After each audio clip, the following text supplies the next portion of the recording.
Hello and welcome to the episode. I'm really happy to have Lorena Serrano as a guest today. Lorena is the founder and creative director of Nina Mûr Eyewear.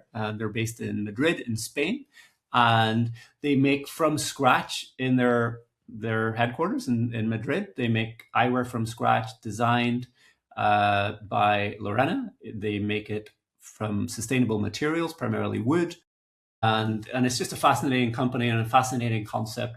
We were in Madrid with Optical Success Academy. We had a meeting there with our mastermind members a few weeks ago, and we were lucky enough to get to go and spend a few hours with Lorena and her team at Nina Mûr Eyewear, and got to explore the whole setup of how they do what they do, and most importantly, soak up some of the enthusiasm and passion that they have for eyewear and doing eyewear in a certain way. So I think it's particularly relevant for us as independent practice owners.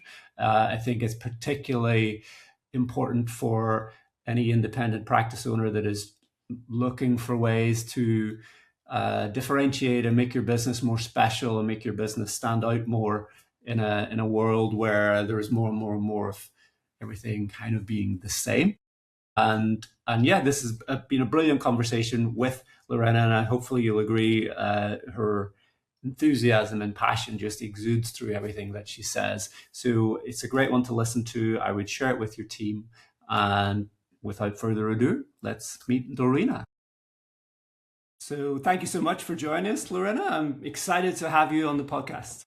Thank you, Conor, for having me. It's an honor to be here with you. So thank you.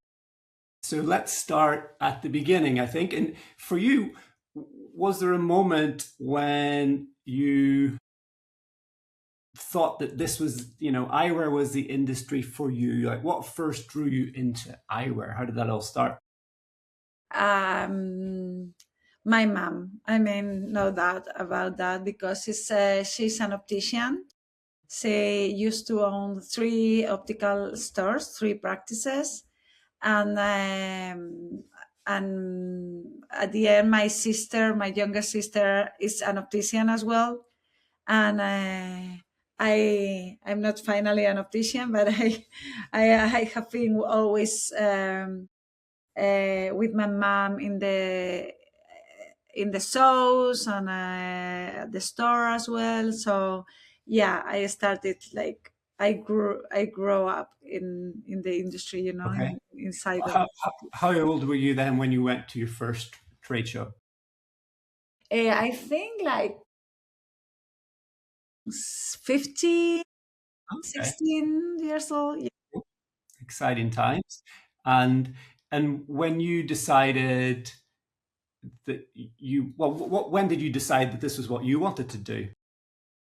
I didn't remember this, but my mom told me once that I was in at the store with her, and she was having a trunk show with a brand, and Mhm. the designer and the owner was there, and I look at her and I told her, "Mom, I want to be this guy." I don't even remember this story, Yeah, and yeah, I remember, of course, when she told me, and it was so funny because I totally. This was a lot of time ago, but it was in this moment that I yeah. realized that I wanted to be, yeah, the designer and to have my own brand, because I'm very creative person, so I really like to, and I have this background in design and creativity, so I assume that I mixed like both worlds, Yeah, so it makes sense. It makes very a good. lot of sense. Yeah. Yeah. And was there, well, when you first started to want to express that and to start designing frames, what did you want? If someone was to wear your frame, what did you want them to feel? Was there an intent behind what you were trying to design? Yeah. the main concept here is to involve, to make people part of the sales. I mean, it's not only to sell a frame because I wanted to make something cool or something like that. Is because I actually develop and create this brand from a totally different perspective and approach. Is where you can personalize your frame. So first of all, you are able to be part of the process because you can choose not only the model but also the color. The sizes can be adjusted to change the temple, so you can be part of your own creation. This is the first part, and then the material, the colors, the design.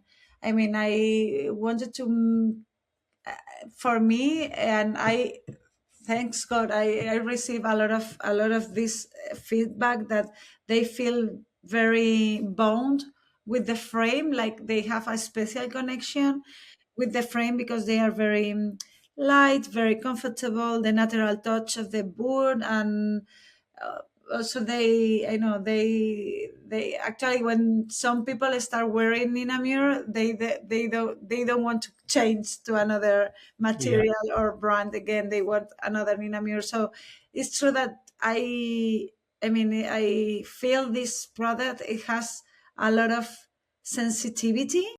Hmm. So in a way, we can connect with this sensitivity of the other part.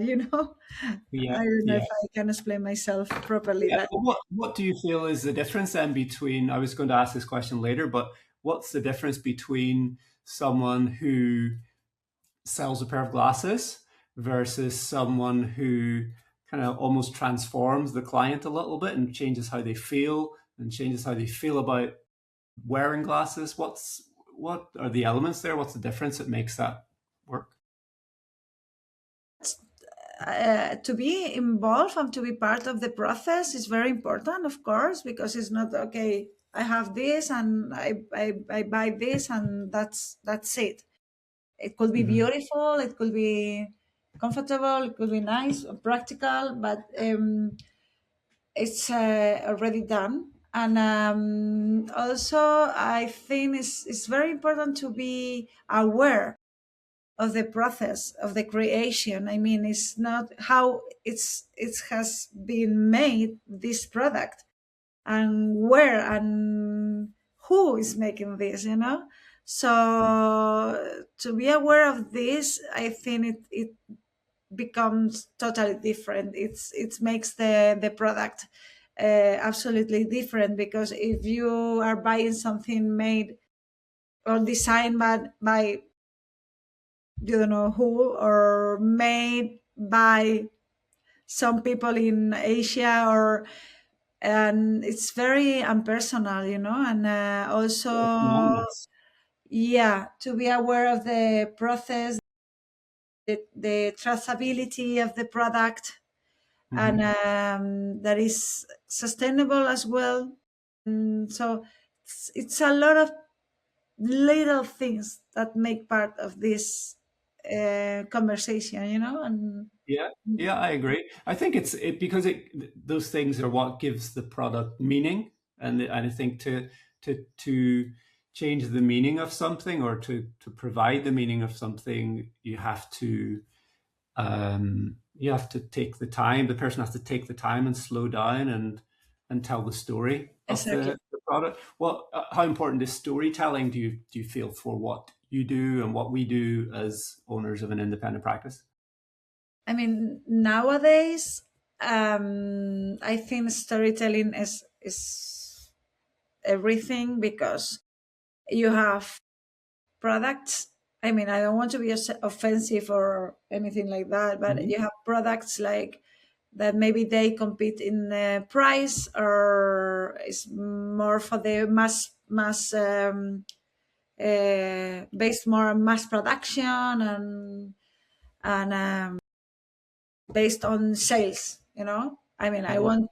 to sell as well, but it's another way of looking at the industry or the product, is or the way that you want to make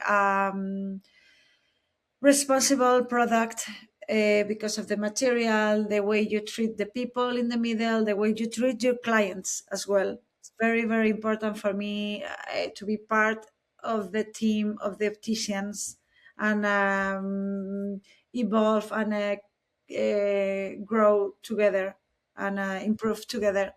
And so there, and nowadays it's very important, the storytelling, because you have this without any story. You cannot tell anything, only the price, you know. Or you have the story, which, if it is real, it's very interesting, because also there are no real stories. But if the story is real, and you can not justify but explain the Hmm. value of the product, and the benefits and everything behind this product, nowadays I think is the core message in the business, more than the price. And also because the luxury is changing, under Yeah. my understanding. It's not more anymore bling bling luxury, and yeah, shiny or screaming luxury or brands. Is Hmm. more personalization, sustainability, traceability, local production, this kind of thing. So this is the story itself, this is the Yeah. story itself. Hmm. Yeah, and I think people connect to that. I think clients connect to that. I think they connect to the optician that is helping them choose their frames, and I think that's part of the meaning and part of the experience. If you give your client the opportunity to soak up a little bit of your passion and your expertise and your understanding for something that is special, and that in turn makes them feel more special about what they choose. You mentioned about mass production and how the luxury is changing. Where is the place, or why does craftsmanship still matter today in a world of, you know, mass production?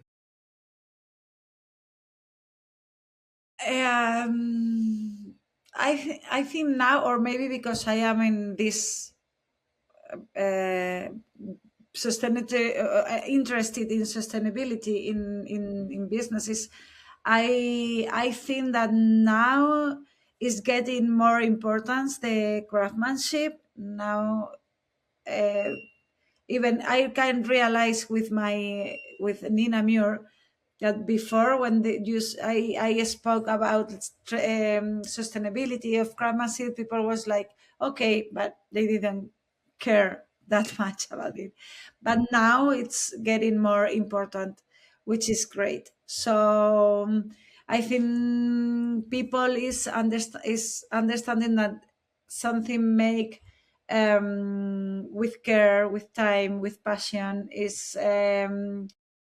going to be something unique, and with more value, with more is long, um, looking in the long term. It's not use it and then you can use it twice, and yeah.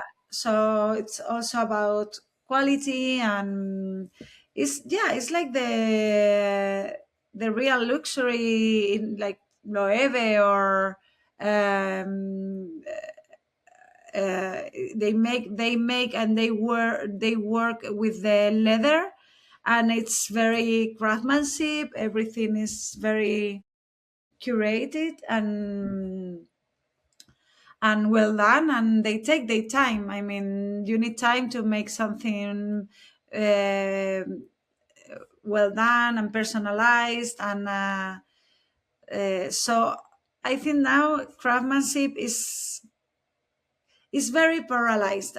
There are big, too big, like, size of of The argument. concept, is Yeah. paralyzed. Mm. There are people that they don't understand how it can take so long to make a frame, and Mhm. why, and the materials and the price. And then people that are looking for this because they really get that craftsmanship and sustainability, and to know the people behind the product and the story and everything. This is what it makes sense, makes Yeah. sense. I think it goes back to, if you put a bit of yourself into your business and what you believe in and what you do and your philosophy, then that attracts people who appreciate those same things as you. So, in every, you're in Madrid in Spain, I'm in the UK.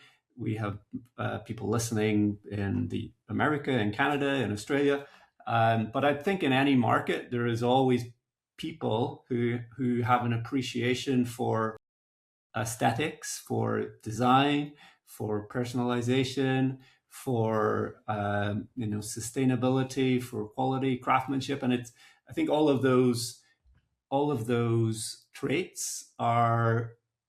I think what makes us human. I think they're very human traits, and I think Exactly. they're timeless, and people do value them. Not everybody, but I believe there's enough of people out there that want that. And I think in our market, as an optometrist running an independent practice, I think there's a lot of missed opportunity because for a lot of customers who maybe haven't gone for an independent or more niche type of frame, a lot of it is because they've never even experienced it. They've never had that offered to them. So I think for independent practices like us, you almost have to lead it and realize that your clients will respond to you and what you do. Exactly. And also, for example, if you want to compete in this world now, it's very difficult if you don't have like unique products or very different products that can differentiate yourself from the rest, because now you can find everything online, and more if it is low price, it's much easier. So people is gonna go there to buy the stuff, the easiest stuff, the cheap stuff. Is going to go to the website online. For example, we don't sell online because we have this relationship with the optician, and this unspoken treat. We are not going to compete with you. We want to be part of your business, and we need an optician to make the final work, the final job, to adjust the frame, to put the lenses. So for us, you close the circle. You Yeah. start and close the circle. We are something in the middle, so it's very important as well. It's the only way that you can differentiate yourself, I think. Yeah. And I think like for your brand as well, where customization is a big part of it, I think you do need somebody there to help the customer and guide them and advise them and help them have a more engaging process rather than just choosing. I think wearing glasses is a very personal item and a very personal choice, and it doesn't take much um, it doesn't take much for someone to go from loving the glasses to hating them, and it could be something like they just slipped down my nose, and now I'm so frustrated Absolutely. because I spent all this money. So I think there is I think what the optician does, what we do on the front line is kind of connecting the client to amazing frames and also transforming how they feel about it. Yeah, yeah, which is great. Yeah. What advice would you give to independent practice owners then who want to become more of a differentiated boutique styling type of practice? What in your views are some of the elements or keys that you would advise? um I think First of all, and this is something that I speak as well with my sister sometimes, and also with some of my clients, they became friends. Hmm. So it's something as well that I speak with some friends that are optician. Um, I think all the opticians have some interests, for example, in music, or I mean, first of all, the practice can be personalized more, not to be another one, to Hmm. be to have a special practice, uh, how you expose the frame, and the practice has to speak your language. And when you go inside this practice, you can see the personality of the owner, or so you can be different in a lot of senses. First of all, the way you want to express yourself through the practice, then the product that you are going to choose.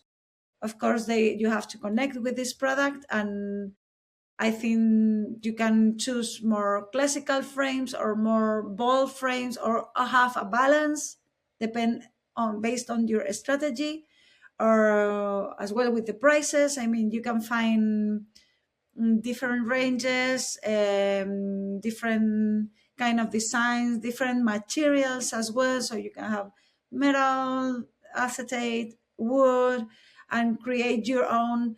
But from my point of view, is I I think that it's there are enough really really cool brands outside, very independent, that can offer you this range of variety. And of course, the brands that work with you should give you exclusivity. So you are going to be sure that you are going to be not the only one, but yes, the only one in an area. So you Hmm. are going to own this area, and you can be calm and secure with your choices and your work. And I will make, if I open my own practice, I will be very focused in sustainability, for Yeah. example.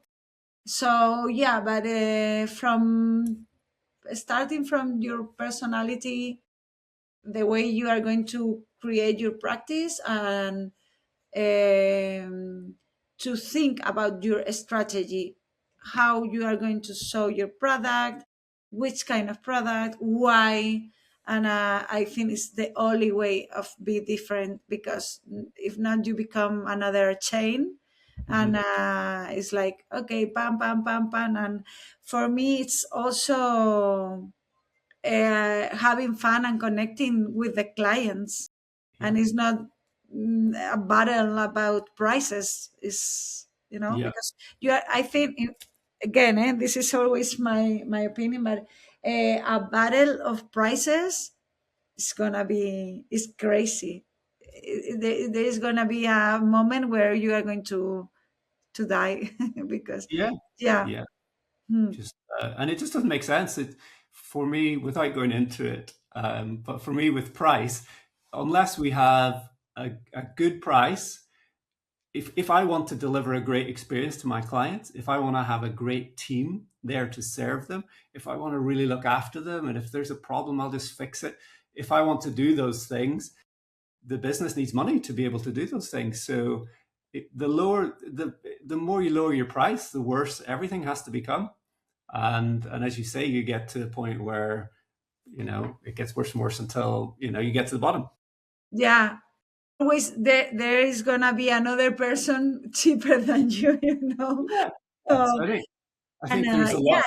it's like tailoring. When you go to a tailor, you don't expect something, you expect an experience, something, that somebody's going to take care of you, take, take their time to be with you, to give you advice, and their expertise, which is what you are looking for, no? Hmm. Yeah. And yeah, I agree completely. I think so. What you've said is, put your personality into your business, which I really love, and create the environment that reflects your personality and your interests. There, in the UK, there was a television program. It was called Through the Keyhole, an old television program where the presenter would visit some random house and take the camera and kind of try and guess and piece together who lived there. It was a famous person who lived there. And he would try and pick up who was this person from the clues that were around the house, like what his interests are, if he goes on holiday in certain locations, if he plays an instrument, if he has a family. And I think that's the way your practice should look. Yeah, that's nice. Unfortunately, if you go to a lot of if you go to a lot of traditional practices Yeah, and look around, there aren't many a clues. lot. The only clue is it's just an optician. Yeah, So that's a if good they a bit if of they advice. make this program now with the opticians, everyone was, the same.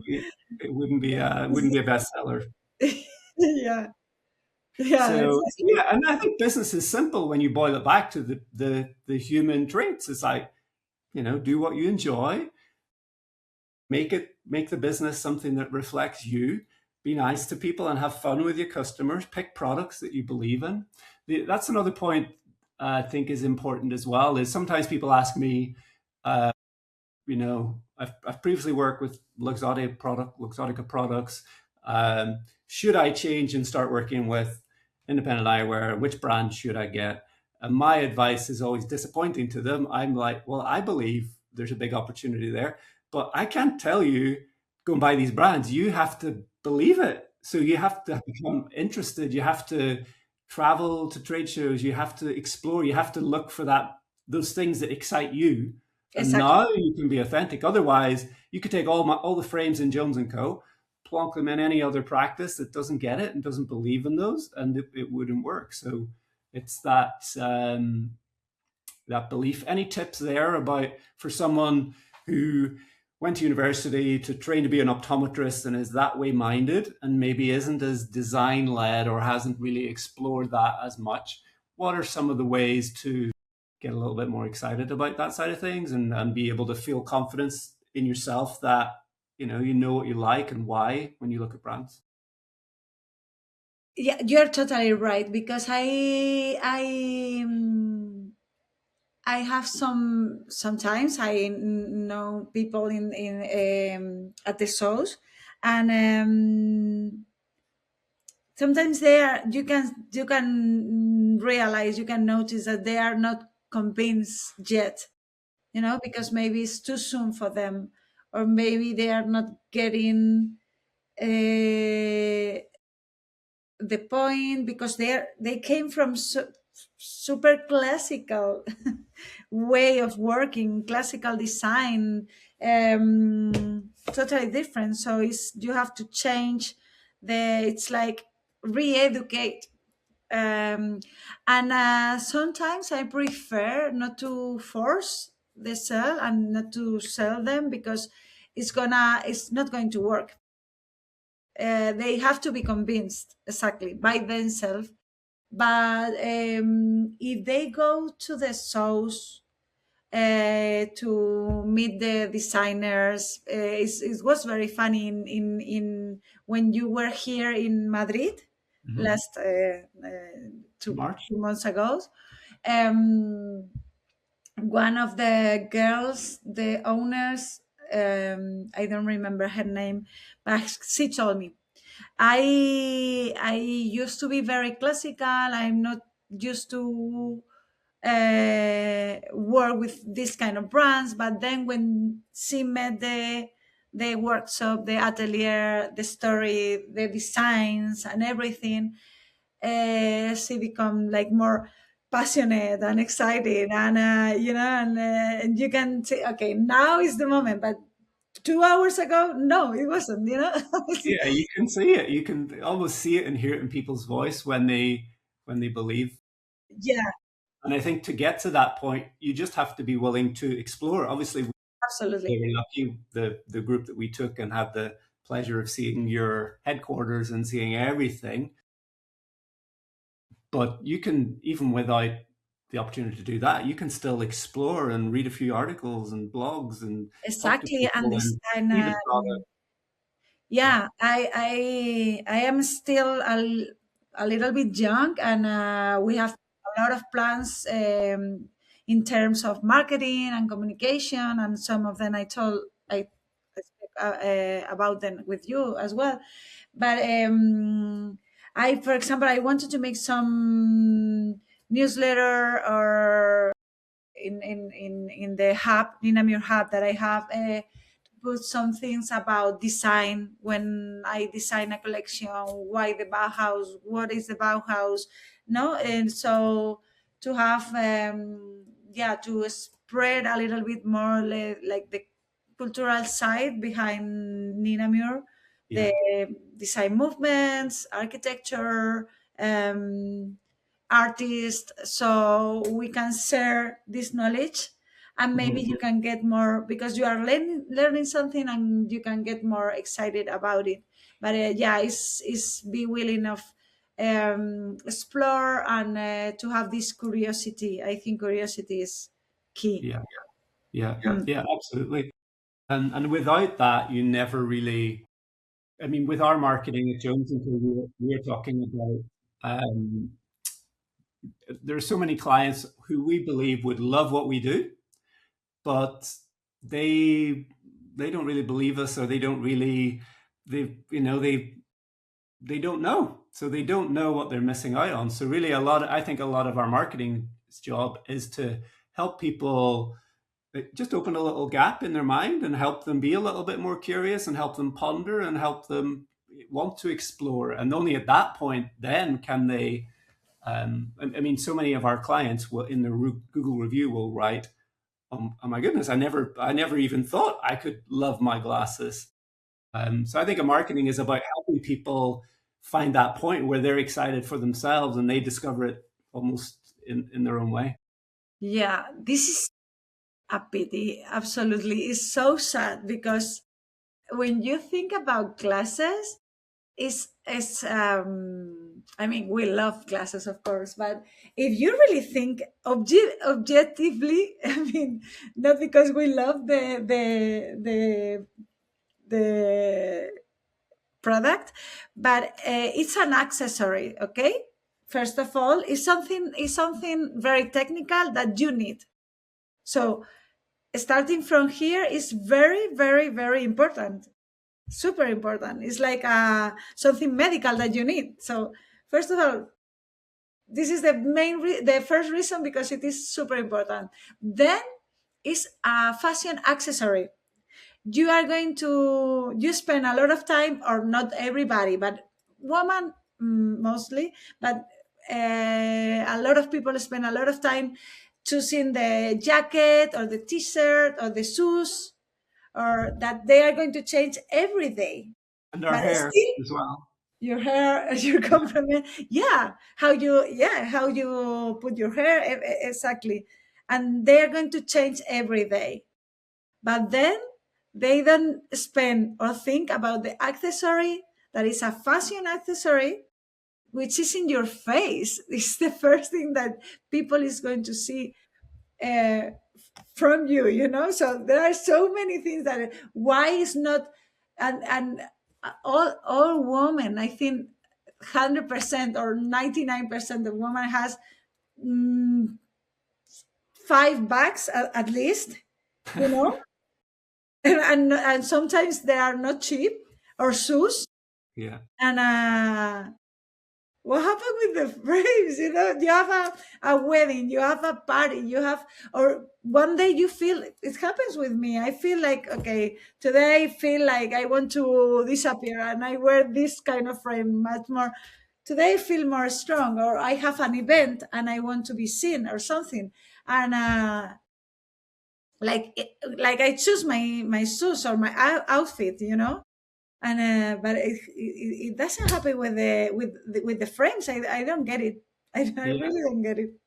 So, Yeah. I was going to ask you, why do you think that is, or is that your answer? You don't know. I don't get it.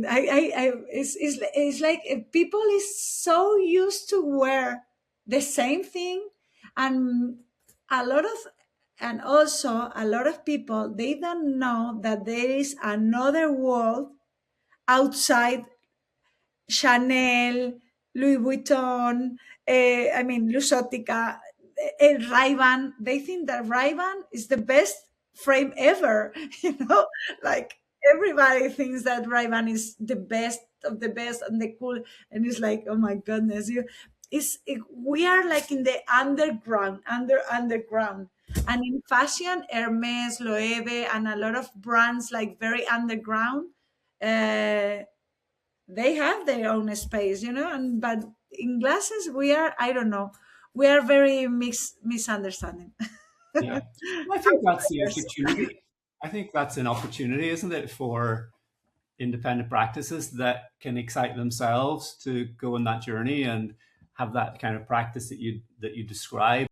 And I think for us, if I ask my team this at Jones and Co, what do they love most about their work? The kind of main answer that will come back is about seeing that transformation in a client where they've gone from glasses are just a functional thing that to loving their glasses and seeing the just again you can see it on their face, and I think that's probably the most rewarding aspect of their work, what they would say. And I think for a client, once they experience that, they now glasses become a positive in their life rather than a negative. So I think the more people we can help to make that transition from glasses are just one of those things you have to wear, you need them, to glasses are something positive and something they identify with and something that Yeah, makes something them cool. feel, yeah, and they're very expressive. Would you say glasses are the most personal item to buy? What do you think?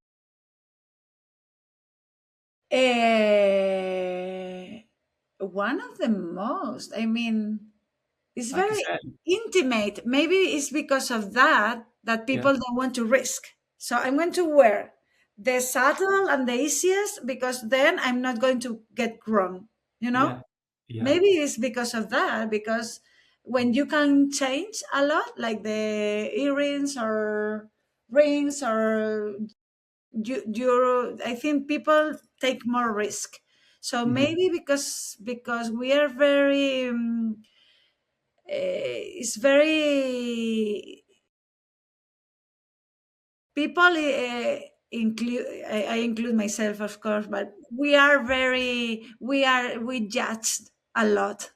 We are the worst in this sense because we judge a lot, and it's like if you're going to wear something that express your how you feel today or your personality, you are going to judge or judge. And people, sometimes it takes a little bit of courage, because once that you make the first step, you you can make the second, because it's happened with Nina Mûr. Oh, this is too much, and then they have 10 Nina Mûr, different Nina Mûr, but it's the first time that you have to take this leap of faith, Yeah. and You said try it, something different. that word courage is definitely part of it. And I think that comes back to we can encourage people if we can help them slow down enough to consider their choice, and we can show a little bit of belief in them, and you can give people that little bit of courage where they take that first step and transform. um, so that's exciting. Let's talk a little bit about this more. um, so what do you think happens in people's mind psychologically when they find that frame, that whatever the perfect frame for them is today, that moment when they're picking and choosing? What do you think is going on in their mind then when you know, when when they they make, find this frame. yeah,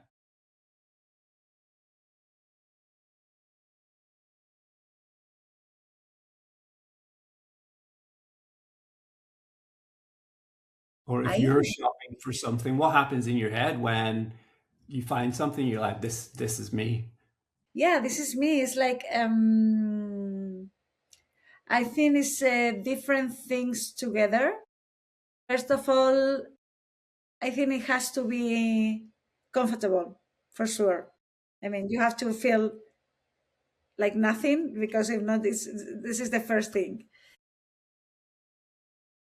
Sometimes I don't know, because I have been um, in this process many times, and for sure for you and for your team is, but when they find their frame, is like they something changed in their expression, in their faces, that you can really see, like this is this is it, and, uh, I don't know.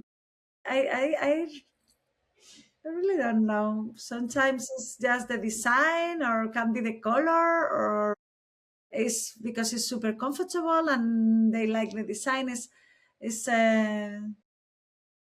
It's almost like how it goes back to like your identity and how you see yourself. And then if you see something that you think, oh, that reflects who I am and what I Yeah, like, and then sometimes there's that gap where you need that courage then to think, "Ooh, could I actually do yeah, that?" and sometimes it's also what you want to express, Hmm.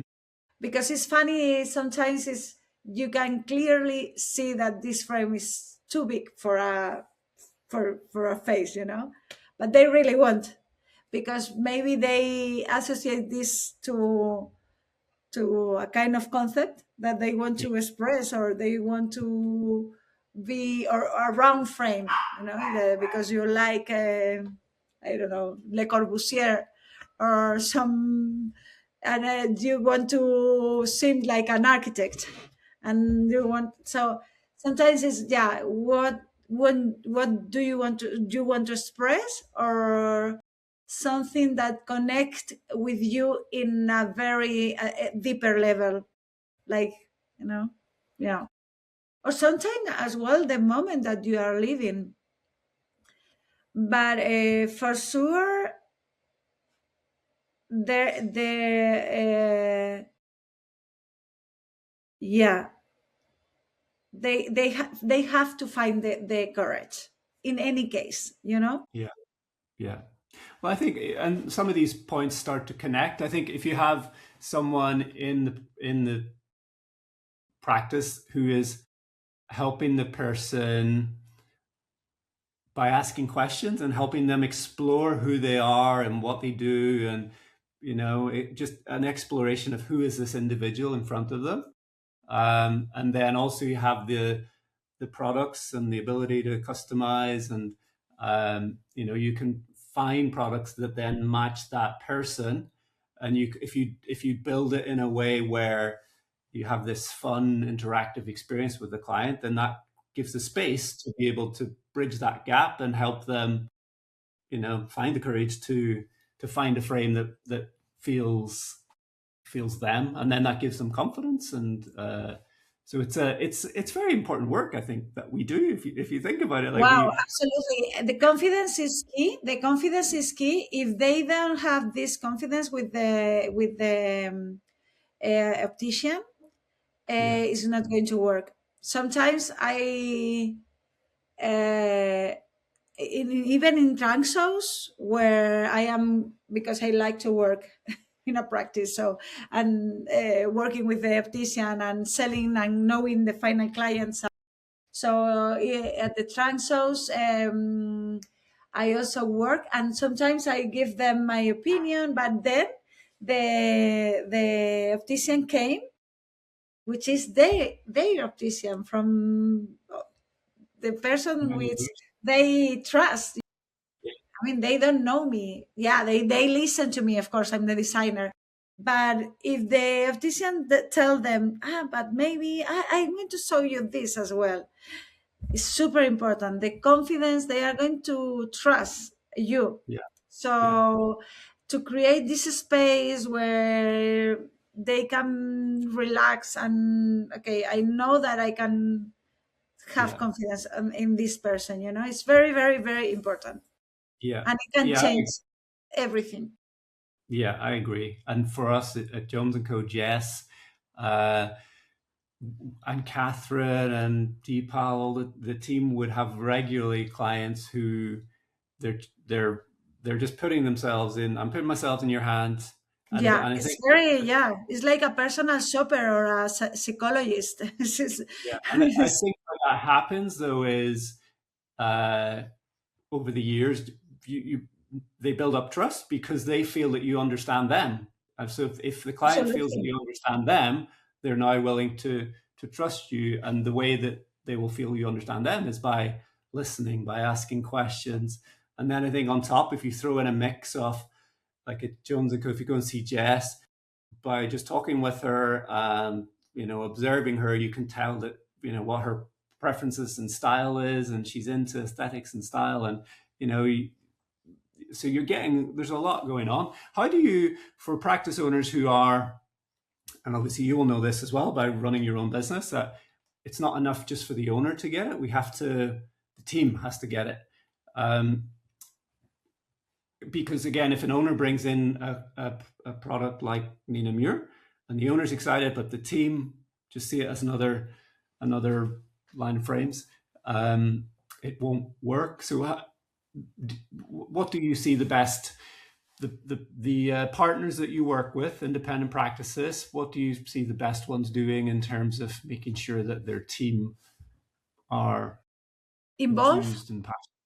Yeah, I mean, you mean that maybe the owner like the brand, but then the team, they are not so involved in the with. yeah. Okay. Yeah, so it's a bit like if I bought Nina Mûr, but I Yeah. didn't tell my team, and they Yeah. just That's arrived. a We go, lot. guys, here's the price. Sell those, please. This It's is very going very well. risky because happen this happen a lot, and sometimes it works, so it's Yeah, perfect. But I always want to be involved with the team and the people who is going to sell the product, because they have to understand the product, to love the product, to to be able to work with the brand as well. I mean, to have good vibes in a personal side, and because if not, everything becomes super difficult.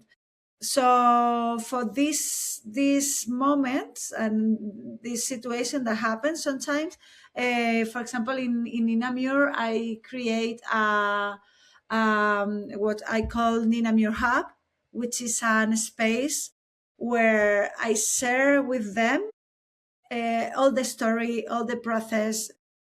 Um, if they were here with us yeah, in the atelier, showing how we create, understanding all the material, all the processes of the frame until it's done, and also some tricks about how to sell Nina Mûr that could be different, of course, because we mhm, make everything different. So could be something shocking at the beginning, and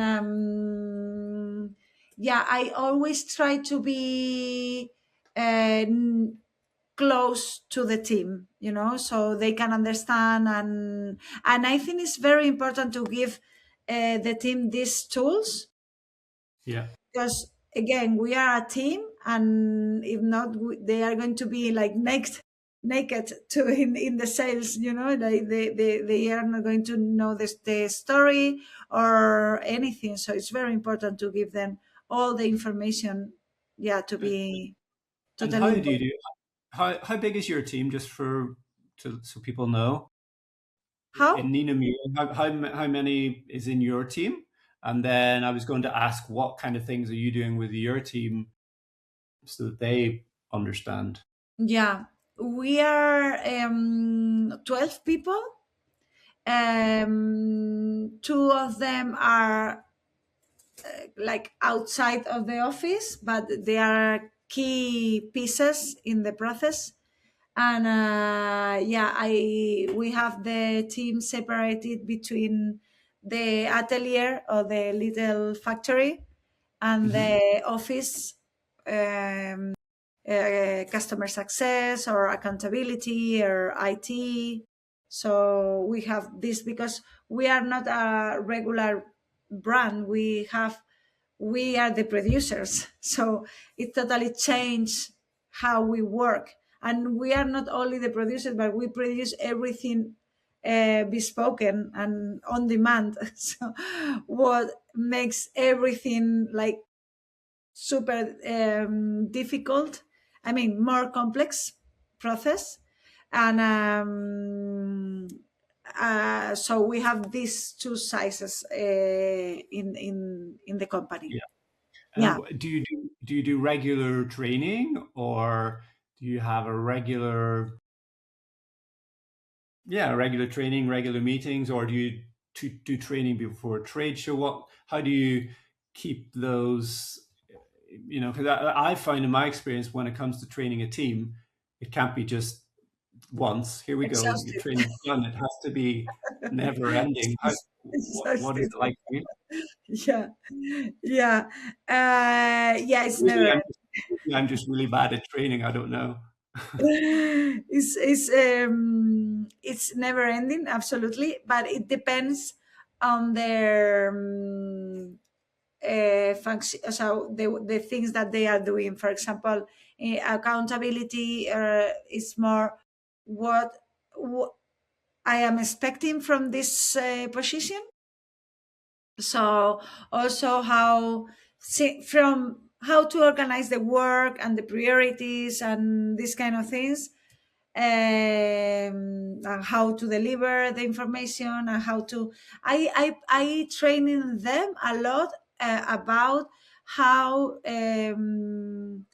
uh, how to treat the optician, Mhm. they have to be hyper polite, super hyper polite. I mean, it's never enough.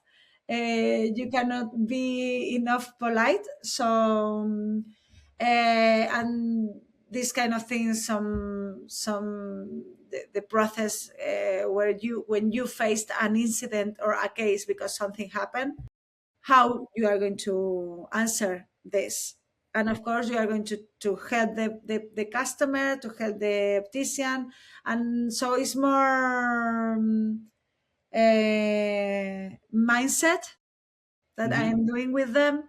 And Yeah. then for the sauce and for the, yeah, the sauce mainly, we make some days where I train them with about sales, how to sell the product, how to speak with the, how to approach the client. And yeah, and so it depends. Each position has their own training, and it's always Yeah. evolving. I think the same. I thought I had there was. It's almost the same as what we're doing with the customer. To change how the customer feels about glasses, we have to take the time to explore and talk with them, to give them space to feel excited. And I think it's the same with our team. If we want them to remain passionate and enthusiastic about what we do and really believe in all the different elements of what we're doing, we have to talk about it a lot, because that's what keeps it alive.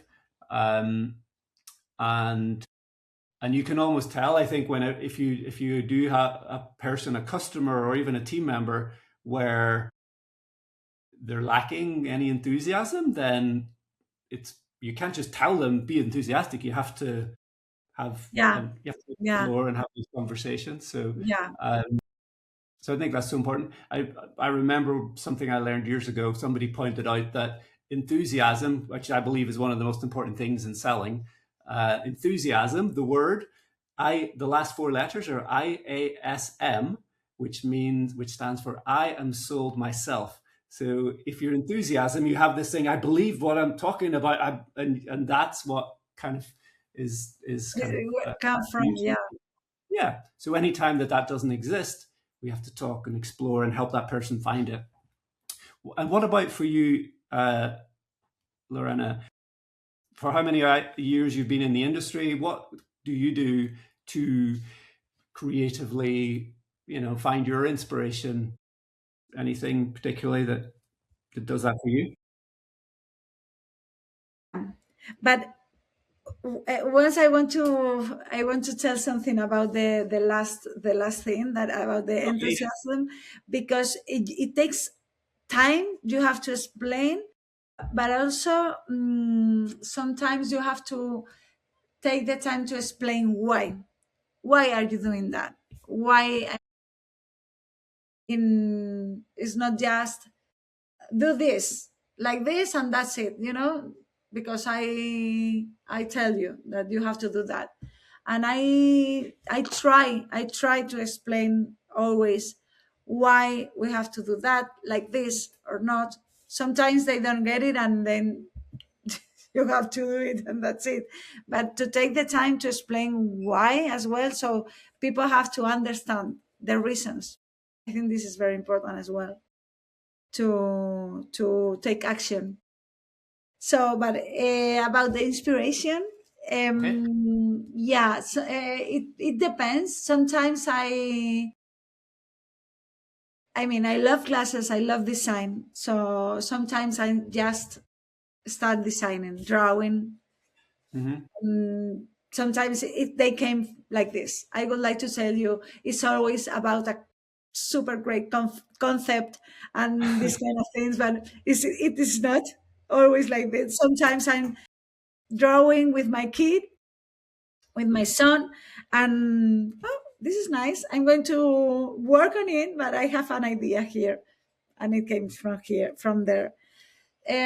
Sometimes it's because I know the collection, and I listen a lot to the customers. So I, based on their reaction, what they are looking for, which are the best sellers, the one that we don't sell, or I try to balance the collection. So I study the collection. Okay, we need some small shapes in round, for example. So I start from there as well.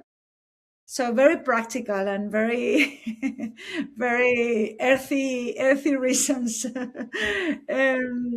But then it's true, and these are the very, I have a lot of fun with that. And it's when I think about a concept, and then I make my research, and I create my mood boards, and it comes from there. So sometimes it could be an artist, or a artistic movement, or a design movement, or architecture movement. So, but it's always from, yeah, design, and less from fashion. It's less from fashion. It's more art and design and architecture. Sometimes, yeah, where I take the inspiration is from these fields when I create a concept, for the more the limited edition collection, or the more eye catch collection. How does it feel, or do you have a particular feeling when you have an idea or have a concept that you're particularly excited about? Does that? Yeah, actually, like 2 weeks ago, or even less, I was working on it, because some things I have my own um background, no, my own archive, no, with my own reference, things that I like.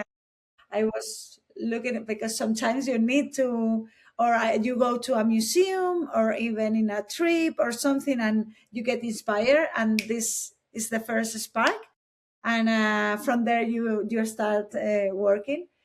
But sometimes you see very clear. Sometimes it takes a lot of time to put it on the paper, and then working on it until you get the final result.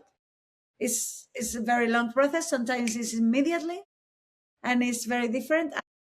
Yeah, 2 weeks ago, I saw something, and I was like, "Oh, this could be so cool. I Yeah. love it." But then some days later, it's like, "Really? It was that good?" So it's like Yeah. when you smoke a joint. No, I don't smoke joint, but Yeah. when I smoked, and you were with your friends thinking, "Oh, this is so cool." And the morning later you were like, no, this wasn't a What nice exactly? idea. So that's happened also. So and this is one idea that I am thinking about. So I have to, and sometimes I share with friends or here with the team, and they can give me some Yeah. advice or some feedback, Yeah. Well, it's the creative process, isn't it? And I think if you listen to authors or musicians or people that it's the same thing. It's like finding ideas and sometimes struggling with them and putting them down and coming back into Yeah. them and connecting. And you can find them because people that is like, I always know you can find them. I happened to me when I have something in mind and I am sleeping, and before I totally get the sleep, I get the idea. You can find them everywhere and anywhere. The point is that you have to be with this in your mind. Of course, you have to work on it. But yeah, it's always, and sometimes it's very easy. Sometimes you struggle a lot. Yeah, yeah. I think for me, what I like most about having a business is that creative side. It is like having a business is such a creative process. Wow. Again, Yeah, going back to what you talked about, you get to design the whole experience of how does this place look and feel, and what are our products going to be? How are we going to interact with the client? What's the experience going to feel like? How am I going to approach training my team and building a culture? It's such a creative thing. And I yeah, think, unfortunately, a lot of optometrists don't discover that. And I think when you do, it makes you fall in love with your practice. I think for a designer like yourself, it's very clear that you need your inspiration and your creative juices to be flowing because that's the fuel of everything that you do.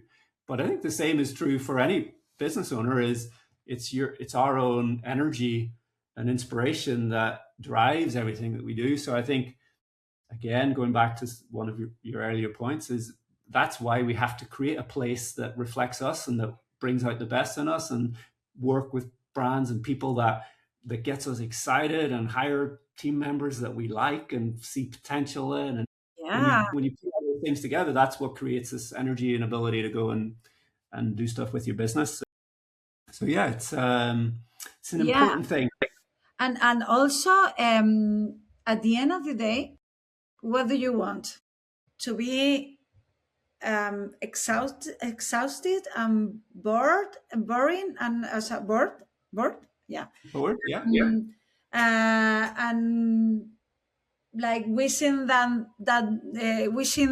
the day get off. Like finish your day and or have fun, to be super, to feel great in your practice, with your people, with your work, be passionate, be enthusiasm.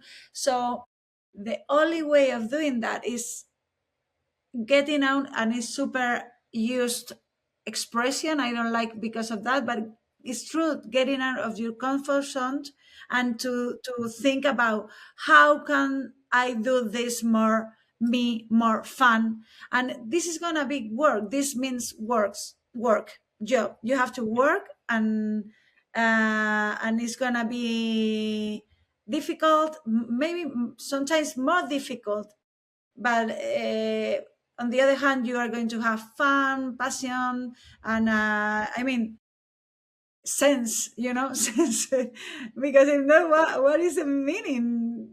Yeah, it gives meaning and purpose. you know Yeah, yeah, yeah, absolutely. And it's an exploration. That's a never ending. You're just exactly. exploring and evolving, and that's what having a And it's business should as be. creative as you want to be, because it's okay, I'm going to try that, and then I'm going to try that, and then, and because I am also a business owner, and it's always also, this part is very creative, and to be a business owner is very creative, very challenging, and it's the best and the most intense self improvement Yeah, exercise. It's like you don't need to go to a workshop to yeah, for and it's, yeah, well, you are going to grow a lot, but you have to. to do different things, to try things, to get wrong, then to improve. And I mean, it's the way that I understand. If not, is everything is plain, which is fine as well. I mean, sometimes prefer something very easy, plain, but then you cannot complain Yeah. if you Yeah. are No, I stuck. love your passion for it. So without taking any more of your time, I'll just ask one last question, Lorena. So obviously we're here in Optical Success Academy. So I'll ask you a question. It's great, obviously, to get to speak to people like you, where you can just feel your passion and expertise for what you do.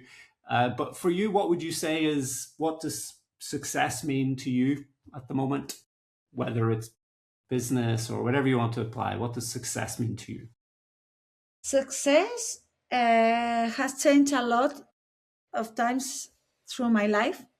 Now, success means uh, to be in peace. A ver, let me think about it. Um,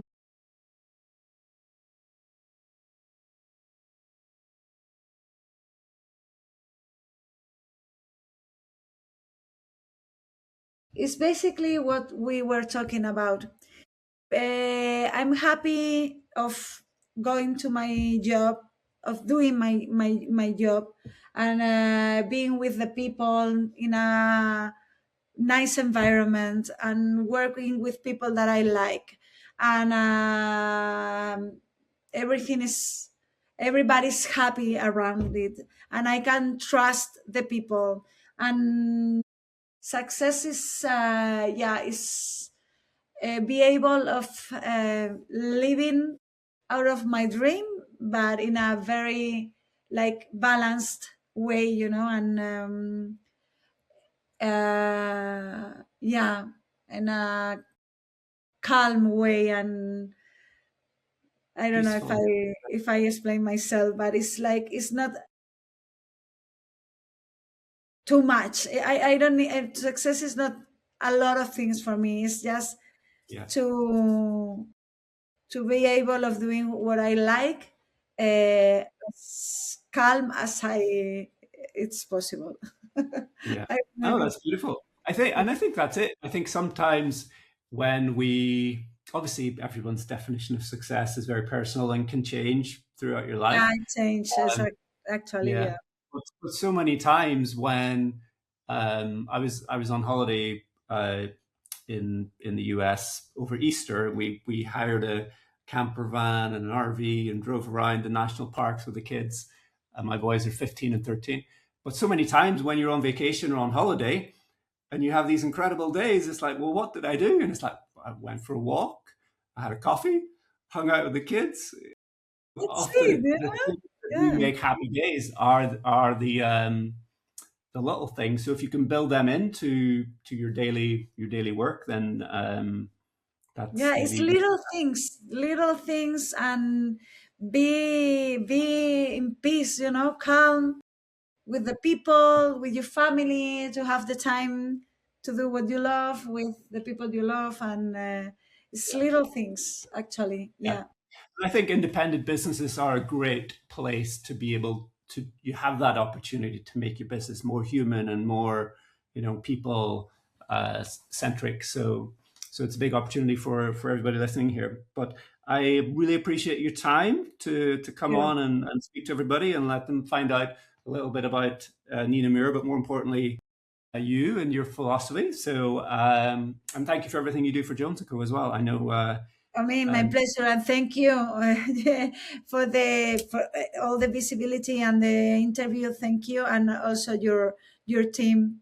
It's amazing, and you are doing a great job, which I really admire, and it's fantastic to work with you. So thank you very much, Conor. Thank you very much, Lorena.